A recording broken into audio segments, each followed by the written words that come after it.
बिस्मिल्लाहिर्रहमानिर्रहीम। Welcome students, उम्मीद करता हूँ आप सब खैरियत से होंगे। बच्चों, आज हम चैप्टर 6 हीट एंड थर्मोडायनेमिक्स के तमाम एक्सरसाइज शॉर्ट क्वेश्चन को देखेंगे जो हमारे पास स्मार्ट सिलेबस का हिस्सा हैं।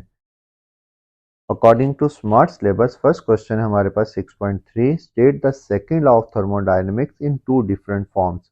बच्चों, सेकेंड लॉ ऑफ थर्मोडायनेमिक्स में हमने दो स्टेटमेंट पढ़ी थी, एक थी केल्विन प्लैंक स्टेटमेंट और दूसरी थी क्लॉजियस स्टेटमेंट। केल्विन प्लैंक्स ने हमें बताया था कि हमारे पास कोई भी हीट इंजन ऐसा नहीं है जो सारी की सारी हीट को वर्क डन में कन्वर्ट कर सके। मतलब अगर हम फर्ज करो यहाँ से 100 हीट को सेंड करते हैं इंजन की तरफ, तो 100 का 100 जो है वर्क डन में कन्वर्ट नहीं हो सकता। थोड़ी सी हीट हमारे पास जरूर जाया होगी, तो हम इसे लिखेंगे केल्विन प्लैंक स्टेटमेंट को, no heat engine can convert all heat into work, some heat must always be rejected. Next है क्लॉजियस स्टेटमेंट। क्लॉजियस स्टेटमेंट ने कहा था कभी ऐसा नहीं हो सकता कि कोल्ड रेजरवायर से हीट जो है वो हॉट रेजरवायर तक जाए विदाउट एक्सटर्नल वर्क। जैसे रेफ्रिजरेटर के अंदर बच्चों कोल्ड रेजरवायर से हॉट रेजरवायर में जाती है, लेकिन रेफ्रिजरेटर में हम एक्सटर्नल वर्क अप्लाई करते हैं, इलेक्ट्रिसिटी प्रोवाइड करते हैं। Heat can not flow from a colder body to a hotter body without external work. Both statements express the direction of natural process and the concept of entropy. Next है बच्चों 6.4, is it possible to construct a heat engine of 100% efficiency? 100% efficiency का मतलब है जितनी heat आपने hot reservoir से भेजी थी वो सारी की सारी वर्क डन में कन्वर्ट हो जाए, कोल्ड रेजरवायर में कोई हीट ना जाए। और सेकेंड लॉ ऑफ थर्मोडायनेमिक्स के अकॉर्डिंग ऐसा पॉसिबल नहीं है कि सारी की सारी हीट को हम वर्क डन में कन्वर्ट कर सकें। तो no 100% efficient heat engine is impossible, some heat must always be rejected to a cold reservoir due to second law of thermodynamics. Energy losses and entropy increase prevent full conversion of heat into work done. Next है बच्चों हमारे पास 6.5, differentiate between reversible and irreversible process.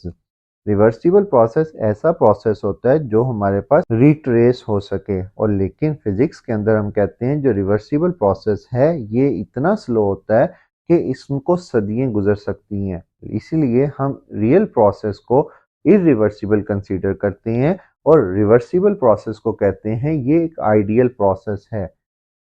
A reversible process occurs infinitely slow and the system remain in equilibrium at every step. But in irreversible process happens quickly with friction, turbulence or heat loss and equilibrium is not maintained.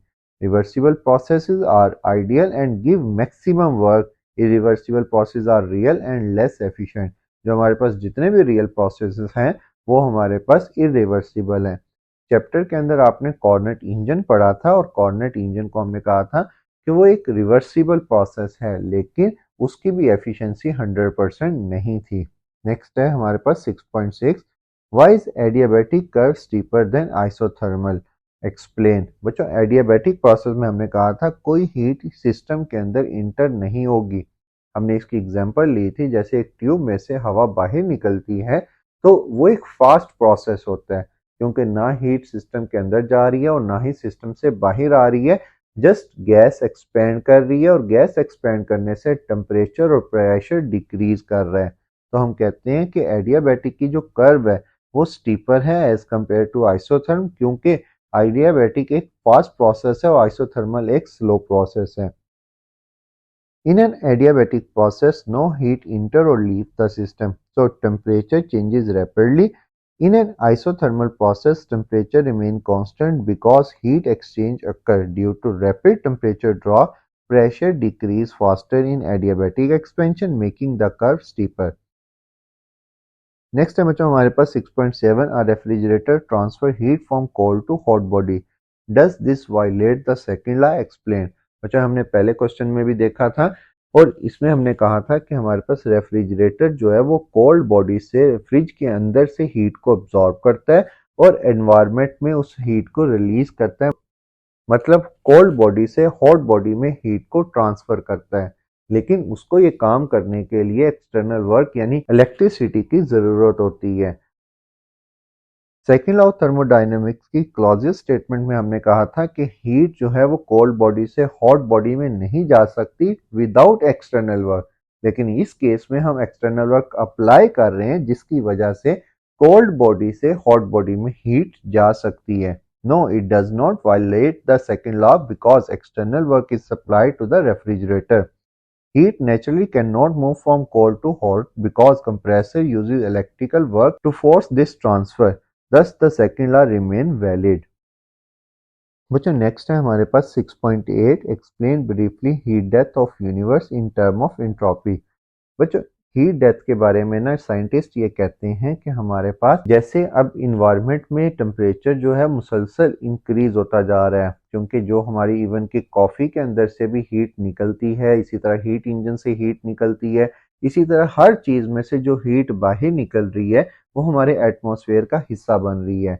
और इसी वजह से आपने सुना होगा कि हमारे अर्थ का जो टेम्परेचर है वो वक्त के साथ साथ इंक्रीज हो रहा है, जिसको हम कहते हैं ये इंक्रीज इन इंट्रोपी। जैसे ही इसको एनर्जी मिलती है मॉलिक्यूल्स को डिफरेंट डायरेक्शन में रैंडमली मूव करना स्टार्ट कर देते हैं और इसी को हम डिसऑर्डरनेस या फिर इंट्रोपी का नाम देते हैं। साइंटिस्ट ये कहते हैं इस वक्त हमारी बॉडी के अंदर का टेम्परेचर हाई है और बाहर का टेम्परेचर लो है।